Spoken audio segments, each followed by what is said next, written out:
O mundo mudou. E nós precisamos seguir essa mudança, atualizando o conhecimento em grupo para qualificar cada componente do nosso setor. Ele sendo integrador ou fabricantes de soluções para segurança e tecnologias.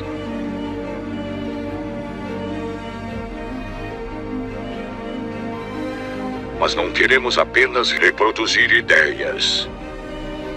Queremos evoluir. Queremos avançar. Seja parte desse avanço. Seja CT. Olá pessoal, tudo bem? Você já ouviu falar em criptografia quântica? É um tema bem interessante da ciência e é o assunto de hoje. Meu nome é Renato Buiu, sou da Veolink e esse aqui é o CT Cybersecurity, todos os sábados aqui no canal do CT no YouTube. Se você ainda não está inscrito, se inscreva no canal, ative as notificações para receber todo o conteúdo dos programas do CT Hub. Bom, eu já falei aqui no programa algumas vezes sobre o NIST, que é um órgão do governo americano, principalmente relacionado com ciência e tecnologia, mas que também tem um papel muito importante na cibersegurança.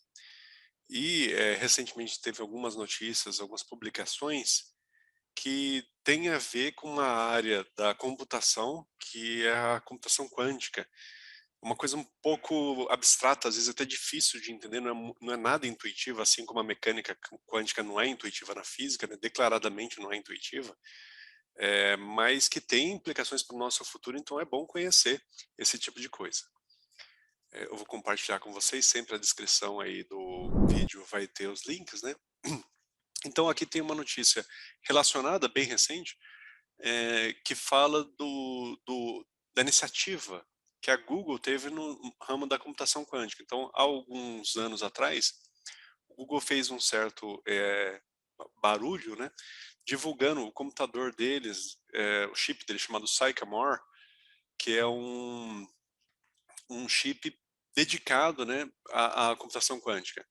Então, a premissa da computação quântica é, ao contrário do computador tradicional, que tem bits, que tem identificação binária de 0 e 1, é a unidade de processamento dele, o computador quântico ele tem o qubit, e o qubit ele tem uma capacidade de representar simultaneamente até 256 estados simultâneos. Então é uma coisa realmente absurda, gigante, né?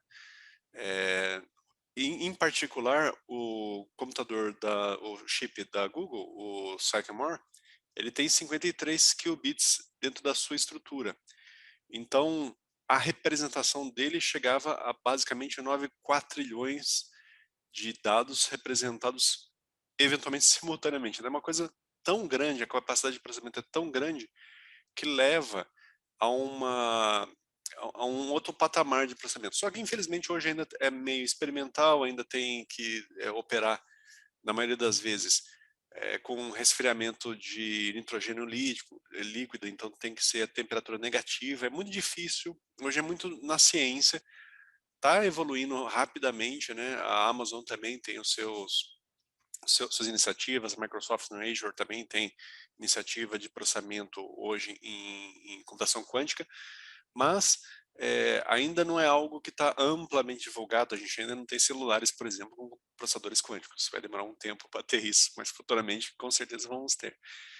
O que é interessante aqui nessa notícia é que uma equipe chinesa, né, pesquisadores chineses, eles provaram que o processamento que eles alegadamente 3 anos atrás diziam que eles faziam em 200 segundos, um certo processamento muito complicado que uma máquina convencional, um supercomputador convencional não quântico levaria 10 mil anos, essa equipe de pesquisadores chineses aqui provou que não é bem assim. Eles conseguiram agora, 3 anos depois, fazer um processamento que levou um tempinho, um pouco mais demorado, né, do que o processador quântico, levou 15 horas, precisou de 512 GPUs, que é a unidade de processamento gráfico que é utilizada para mineração de Bitcoin, por exemplo, de criptomoedas, mas fez em 15 horas e não em 10 mil dias ou coisa parecida, né? Em 10 mil anos, aliás, como o Google alegou originalmente. Então, é um avanço científico importante porque mostrou que mesmo computação convencional pode avançar e chegar próximo ao estado atual da computação quântica. Não é o estado futuro, a computação quântica vai evoluir muito ainda. Mas, o que acontece? O NIST, eles fizeram uma coisa muito interessante. Eles têm já dentro de um processo que está avançando progressivamente uma iniciativa de já se preocupar com a criptografia pós-quântica. Então, o que é isso? Se hoje a gente conseguisse, de alguma forma, estabilizar e estruturar os computadores quânticos para fazer processamento relacionado com cibersegurança, existe um risco de todos os algoritmos, ou a maior parte dos algoritmos que hoje protegem a segurança do seu banco, por exemplo, serem quebrados, porque o computador é muito potente. Então imagina só, a segurança que você usa para acessar o seu banco, essa segurança ela seria quebrada porque tem um nível de processamento muito muito forte, muito parrudo aí nesses processadores quânticos, nesses CPUs quânticos. O NIST se adiantando, isso é uma iniciativa bem bacana, ela abriu uma um processo, né, um projeto de procurar novos tipos de criptografia que sejam resistentes à computação quântica. Então é um trabalho realmente muito complicado, também é um trabalho que não é nada intuitivo, o pessoal que trabalha com isso é muito matemático, né? E eles estão trabalhando no mundo da criptografia, não no mundo da computação quântica. Então, eles estão pensando em algoritmos, em cenários criptográficos, em que mesmo que eu tenha um computador quântico, seja muito difícil de quebrar essa criptografia. E aí, dentro desse grupo, aqui dentro desse processo, eles explicam aqui o financiamento, a motivação, e eles fizeram o trabalho e anunciaram, no início de julho, há um pouco tempo atrás, eles anunciaram 4 finalistas para serem padronizados como algoritmo seguro que vai resistir à computação quântica. Um tema muito interessante. E aí, o nome eles usaram até de uma forma com certo senso de humor, eles estão usando alguma nomenclatura que tem a ver com Star Wars, né? E aí os 4 algoritmos, por enquanto aqui em relação à fase de estabelecer chaves públicas, chaves simétricas, aliás, de criptografia, eles colocaram esses 4 algoritmos aqui, BIKE, o MACLIS clássico, o HQC e o SAIC. Então, em teoria, esses 4 algoritmos aqui seriam algoritmos que seriam resistentes à computação quântica do futuro, algoritmos que têm que ser muito parrudos. Foram aprovados nessa rodada aí, já está na 4ª rodada, se não me falha a memória, dessa seleção que o NIST está fazendo. Só que qual que é o problema? Como sempre, cibersegurança não é preto no branco, não é algo muito simples.